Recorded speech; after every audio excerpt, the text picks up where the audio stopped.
नमस्कार, जी न्यूज़ पर आपके साथ मैं आदिति त्यागी। और इस वक्त देश में कोरोना संक्रमण की वजह से हेल्थ इमरजेंसी जैसे हालात हैं। अस्पताल में बेड नहीं, बेड अगर मिल जाए तो ऑक्सीजन सबसे बड़ी दिक्कत है। ऑक्सीजन अगर मिल जाए तो दवाइयां और इंजेक्शन की किल्लत है। देश के ज्यादातर शहरों में हालात ऐसे ही। आज दिल्ली के IBS हॉस्पिटल में ऑक्सीजन की कमी हो गई। डॉक्टर अपने सामने ऑक्सीजन का काउंटडाउन देख रहे थे, लेकिन क्या करते हैं। हालत यह हो गई कि डॉक्टर्स ने परिवार वालों से मरीजों को कहीं और ले जाने के लिए कह दिया।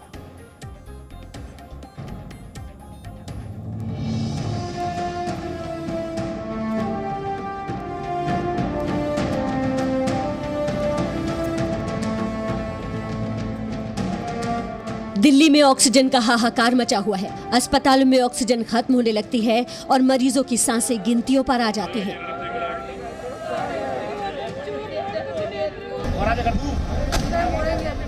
सबसे पहले दिल्ली के लाजपत नगर के इंडियन ब्रेन एंड स्पाइन अस्पताल का ये वीडियो देखिए, आप पूरी कहानी समझ जाएंगे।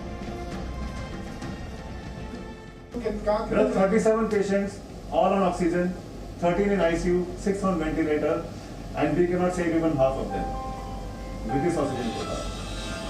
And this job of choosing whom to save, whom to let die, I cannot do that job. This is not what my training is, that I choose who lives and who dies. So आप लोग please सब patient ले जाइए। हालात इतने खराब हो गए कि डॉक्टर्स ने मरीजों को ले जाने के लिए कह दिया, क्योंकि वो ज्यादा देर उनकी जान नहीं बचा सकते थे। ग्राउंड जीरो की हकीकत जानने के लिए जी न्यूज़ की टीम IBS अस्पताल पहुंची तो पता चला कि सिर्फ आधे 1 घंटे का बैकअप मुश्किल से बचा है। सारे सिलेंडर खाली हो चुके हैं। ऑक्सीजन का हाहाकार दिल्ली के अस्पतालों में अभी भी जारी है। इस वक्त मैं IBS हॉस्पिटल लाजपत नगर में मौजूद हूं और आप यहां देख सकते हैं जितने भी सिलेंडर यहां इस वक्त आपको नजर आ रहे हैं ये खत्म हो चुके हैं। किसी तरह से जो बची कुची ऑक्सीजन है वो आपको सामने नजर आ रही है। एम्प्लॉइज लगातार उस पर काम कर रहे हैं कि किसी तरह से जो मरीज इस वक्त भर्ती हैं उनकी जान पर आए खतरे को टाला जा सके। 17 मरीज ऐसे हैं जो ICU में हैं, 6 मरीज ऐसे हैं जो वेंटिलेटर पर हैं, लेकिन कब ऑक्सीजन मिलेगी कब नहीं मिलेगी कुछ कहा नहीं जा सकता। आपके भी कोई यहाँ पर एडमिटेड है क्या? एडमिट है यहाँ। क्या नाम है आपका? गीता, मेरा नाम है सिद्धार्थ दीवान। मेरी मदर का नाम है गीता दीवान। वो परसों से है यहाँ, ना डॉक्टर है ना ऑक्सीजन है। क्या बताया जा रहा है आपको? कुछ नहीं बताते, यहाँ कोई अटेंड नहीं कर रहा। मेरे को खुद कोविड वार्ड में जाना पड़ा। मेरी मदर क्रैश कर गई थी। इनके अटेंडेंट्स को कोई लेना देना नहीं है क्योंकि उन बेचारों के पास ऑक्सीजन ही नहीं है। यहाँ एक और शख्स मौजूद है, आपके भी भाई एडमिटेड है अंदर? जी, मेरा बड़ा भाई एडमिटेड है। हमने उनको 2 दिन पहले यहाँ एडमिट कराया था। कल तक थोड़ी सिचुएशन ठीक थी। आज सुबह हमें यहाँ के सीनियर डॉक्टर का फ़ोन आया घर पे कि जितने भी पेशेंट्स हैं उनके अटेंडेंस को उन्होंने एक अर्जेंट मीटिंग रखवाई। सुबह हमें बुलाया और हमें अल्टीमेटम दे दिया गया है कि पीछे से गवर्नमेंट ऑफिसर्स ने without any reason, without any logic इनकी जो ऑक्सीजन सप्लाई का कोटा होता है वो हाफ कर दिया है। अगर आप दिल्ली में बेड ढूंढ रहे हैं तो आज हम आपकी उन लोगों से बात कराते हैं जिनके पास बेड तो है लेकिन वो भी हेल्पलेस सिचुएशन में है। आपको सबसे पहले तो दिक्कत ये आई होगी कि किसी तरह से बेड मिले। सबसे पहले तो जब ऑक्सीजन फॉल होने लगा बेड ही नहीं मिल रहा था। बड़ी मुश्किल से यहाँ पे बेड मिला तो अब ऑक्सीजन नहीं मिल रही। हम 3 दिन से खुद ही ऑक्सीजन अपनी लेके आ रहे हैं और पेशेंट के लगा रहे हैं। ये लोग भी दे रहे हैं अपनी तरफ से पर इनके पास भी नहीं है ऑक्सीजन। आज तो आप लोगों को बोल भी दिया गया है कि अपना इंतजाम कर लें। आज हमें बोल दिया गया कि अपना अपना पेशेंट ले जाइए, नहीं तो 2-2.5 घंटे की लाइफ है। 2-2.5 घंटे बाद ये सारे मर जाएंगे, हमारी जिम्मेवारी नहीं है। Actually they are doing hard but इनको पीछे से सप्लाई नहीं आ रही। हम अपनी सप्लाई अलग से दे रहे हैं, इनको ऑक्सीजन नहीं आ रही। इनको मिलेगी तो हमें मिलेगी आगे। इसके बाद दिल्ली पुलिस की मदद से 12 ऑक्सीजन सिलेंडर IBS अस्पताल पहुंचाए गए। लेकिन क्या यही अस्पताल में ऑक्सीजन की कमी और मरीजों के परिवार वालों की चिंता का समाधान है? 12 सिलेंडर 37 मरीजों के लिए कब तक काफी होते हैं? ऐसा हम इसलिए कह रहे हैं क्योंकि देश के ज्यादातर अस्पतालों में ऑक्सीजन की सप्लाई अस्थायी और अनियमित है। दिल्ली से पूजा मक्कड़ के साथ ब्यूरो रिपोर्ट, जी मीडिया। और लगातार कोशिश की जा रही है कि अस्पतालों में ऑक्सीजन की कमी ना होने पाए। स्पेशल ट्रेन चल रही है, कंटेनर पहुंचाए जा रहे हैं, लेकिन दिल्ली में ऑक्सीजन की किल्लत से लोग अब भी परेशान हैं। कई ऑक्सीजन प्लांट बंद होने से आम लोगों की दिक्कत और ज्यादा बढ़ी है। इस वक्त हम आए हैं दिल्ली के नारायण स्थित इस ऑक्सीजन प्लांट के बाहर। यहाँ की मैं आपको तस्वीरें बताऊं तो ये वही प्लांट है जो बीते करीब 8 से 10 दिनों से जो यहाँ पर ऑक्सीजन की सप्लाई है वो पूरी कर रहा था, लेकिन आज इस प्लांट को बंद कर दिया गया है। यहाँ पर तमाम आपको दिखा दूं मैं कि दिल्ली पुलिस के और CISF के जवान और कई तरीके की फोर्स को यहाँ पर लगाया गया है। इस पूरे एरिया को रेस्ट्रिक्ट कर दिया गया है। लोग हमारे साथ हैं जिनसे बात करने की कोशिश करते हैं। सर, आप ऑक्सीजन भरवाने आए थे? हाँ जी, हाँ जी। क्या परेशानी आई है? मेरा एक रिलेटिव है, रिश्तेदार के लिए हम 3-4 दिन से सर बहुत परेशान हो रहे हैं सिलेंडर के लिए। दिल्ली गवर्नमेंट के हॉस्पिटल में जा रहे हैं, प्राइवेट में जा रहे हैं, तो हर हॉस्पिटल ये कहता है बेड नहीं है, बेड नहीं है। हमें कहा गया होम आइसोलेशन के अंदर कहाँ इलाज कराइए, वहाँ इलाज करा रहे हैं तो हमें सर सिलेंडर नहीं मिल रहा है। अब यहाँ पर हम सिलेंडर लेने आए तो यहाँ इन्होंने जो बोर्ड चिपका दिया है कि यहाँ सिर्फ हॉस्पिटल वालों को मिलेगा। मैं जी न्यूज़ के थ्रू सिर्फ यही कहना चाहता हूँ सर कि ये जो होम आइसोलेशन के लोग जो अंदर घर में पड़े हुए हैं, बेड आप दे नहीं रहे हैं, होम आइसोलेशन वालों को मरने के लिए छोड़ दिया आपने, हॉस्पिटल में हमारे लिए जगह नहीं है। तो मैं तो यही रिक्वेस्ट जी न्यूज़ से कहूँगा कि जी न्यूज़ जी आप हमारे लिए कुछ कीजिए, थोड़ी मदद कीजिए। हमारे परेशान लोग बेचारे बहुत दुखी हो रहे हैं, कोई 30,000 मांग रहा है, कोई 50,000 मांग रहा है, तो भी हमें अवेलेबल नहीं है ऑक्सीजन। और सरकार कहती है कि अमेरिका से आ गया, इंग्लैंड से आ गया, कहाँ गई वो सारी ऑक्सीजन, जा कहाँ रही है? भैया मैं पिछले 1.5 दिन से गाड़ी में सिलेंडर लेके घूम रहा हूँ, मेरे को ऑक्सीजन नहीं मिल रही। गवर्नमेंट ये बताया कि जो घर में आइसोलेशन, जैसे भैया ने बताया, वो दिल्ली सरकार उनके भी तो ध्यान दे। वो ये कह रही है कि घर में उनका ट्रीटमेंट करो। आप घर में ट्रीटमेंट के लिए इक्विपमेंट चाहिए। मैंने अपने दादाजी का 15 तारीख को टेस्ट कराया था, दिल्ली सरकार से अभी तक कोई फ़ोन नहीं आया। अब फ़ोन आके कह रहे हैं आज 3 तारीख हो गई, 18 दिन बाद उनका फ़ोन आ रहा है कि आज उनकी पल्स रेट कितनी चल रही है। 18 दिन बाद आप ये पूछ रहे हो कि कितनी पल्स रेट चल रही है, तो गवर्नमेंट को क्या जवाब दूंगा मैं? सर, आप कब से परेशान हो रहे हैं? सर, यहाँ से 3-4 दिन तो वैसे ऑलरेडी हो चुका है, लेकिन अभी तक हमें एक सिलेंडर भी नहीं मिलता। कंटिन्यू यही बातें चलती जा रही थी कि भैया हमें सिलेंडर आप लोगों को, आम आदमी को नहीं दिया जाएगा। ये सिर्फ हॉस्पिटल वाले के, वो भी 7 हॉस्पिटल। ये क्या दिल्ली में इतने सारे हॉस्पिटल है, तो उसके लिए क्या 7 ही हॉस्पिटल दे रही है लोग? तो आम आदमी के ये इंसान नहीं है। तो लोग परेशान हैं और गुस्से में भी हैं और उनके पास कई सारे सवाल भी हैं। दिल्ली के Commonwealth village Covid care centre में ऑक्सीजन प्लांट लगाया गया है।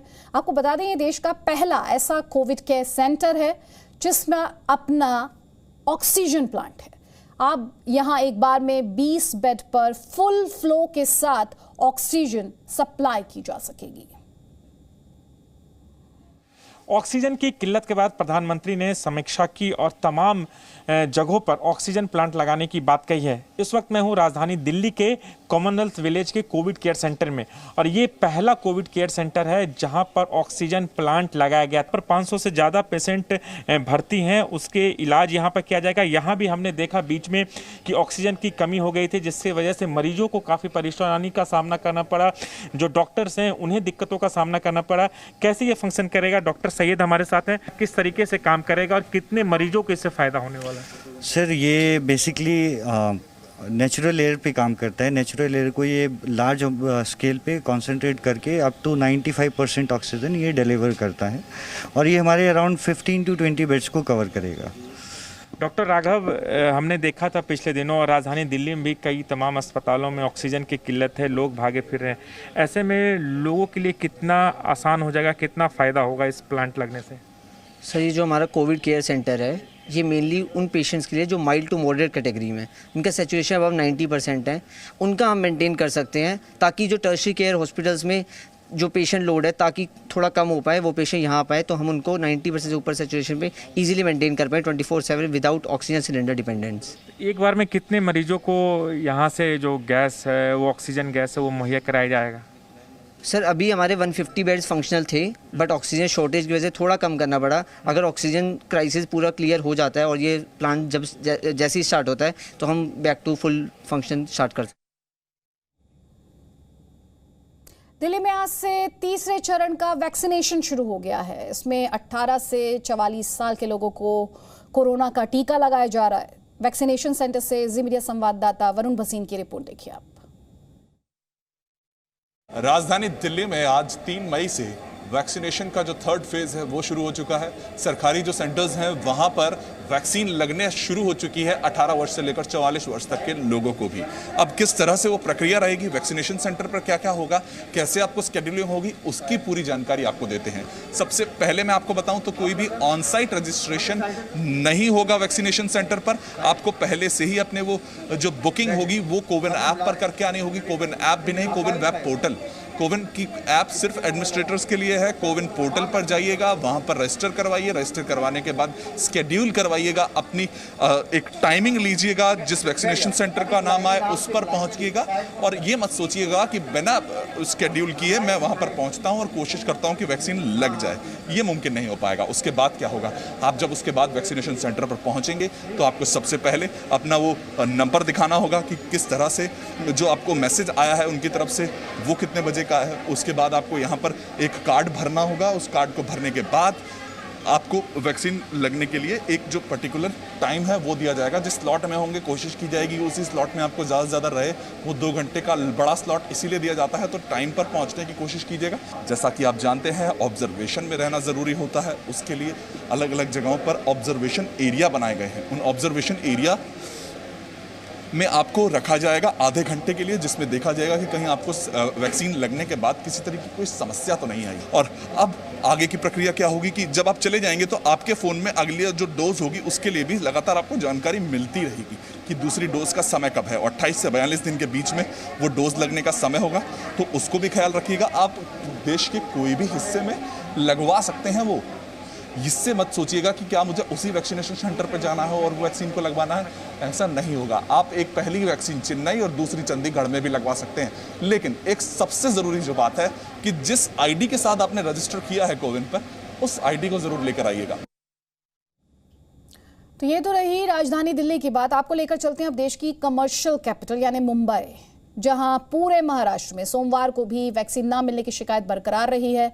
मुंबई में सिर्फ 5 अस्पताल ऐसे रहे हैं जहां पर वैक्सीन का जो टीका है वो लगाया जा रहा है। मेरे सहयोगी अंकुर त्यागी की इस रिपोर्ट में डिटेल्स हैं। मुंबई में जो अभी तक हालात थे वो ये कहते थे कि हर दिन के हिसाब से 5 सेंटर पे 1000 डोजेस दी जा रही थी, पर सेंटर 200 डोज। आज ये कोटा बढ़ गया है और उसको 2500 तक लाया गया है, यानी एक सेंटर पे 500 डोजेस दी जाएंगी। मैं जिस जगह पे खड़ा हुआ हूँ ये बीकेसी का जम्बो सेंटर है। डॉक्टर राजेश डेरे इस वक्त हमारे साथ हैं, जो डीन हैं, पूरी देखरेख यहीं कर रहे हैं।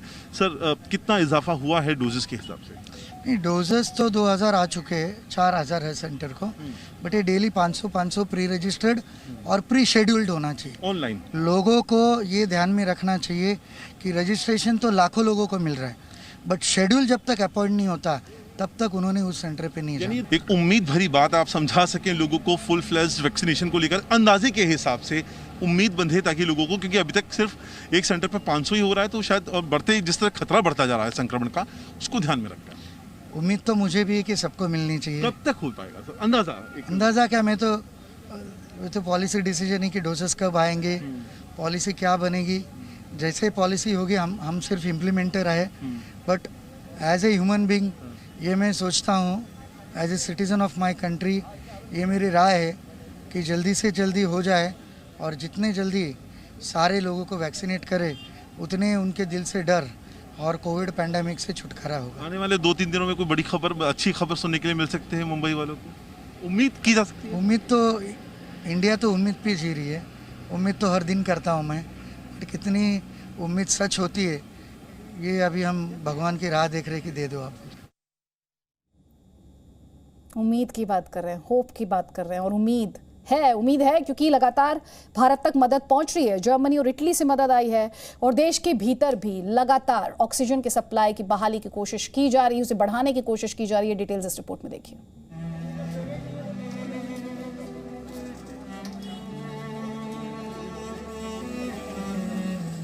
पूरी दुनिया में इस वक्त कोरोना का कहर है और एक बदलते वायरस के खिलाफ इस मुश्किल वक्त में सब एक साथ खड़े हैं।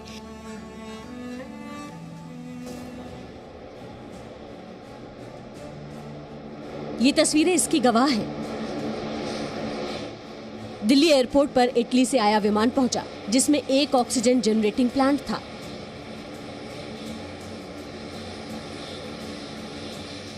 क्योंकि देश में इस वक्त सबसे ज्यादा जरूरत ऑक्सीजन की है। यही नहीं, ऑक्सीजन प्लांट के साथ साथ इटली से 20 वेंटिलेटर भी आए हैं।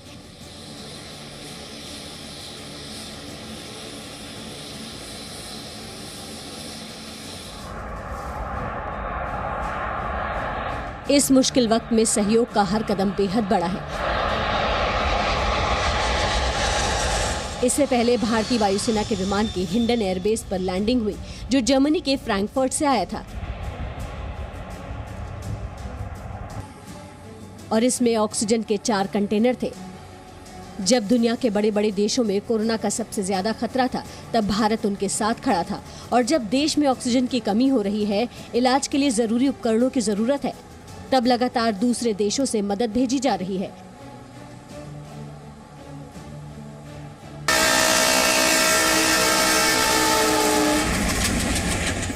विदेशों से ही नहीं बल्कि देश के अलग अलग हिस्सों से भी ट्रेन के जरिए दिल्ली, मुंबई जैसे शहरों में ऑक्सीजन भेजी जा रही है, जहां इसकी सबसे ज्यादा किल्लत है।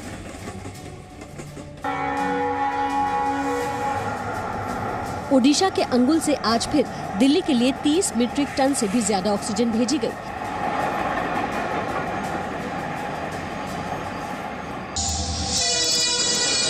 गुजरात के हापा से हरियाणा के गुरुग्राम के लिए ऑक्सीजन एक्सप्रेस पहुंची।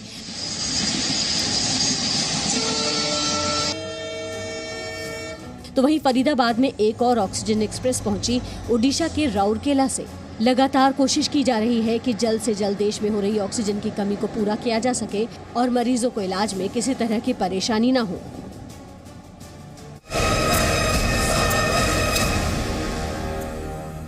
Presenting B News app, available on Google Play and App Store. Download it now.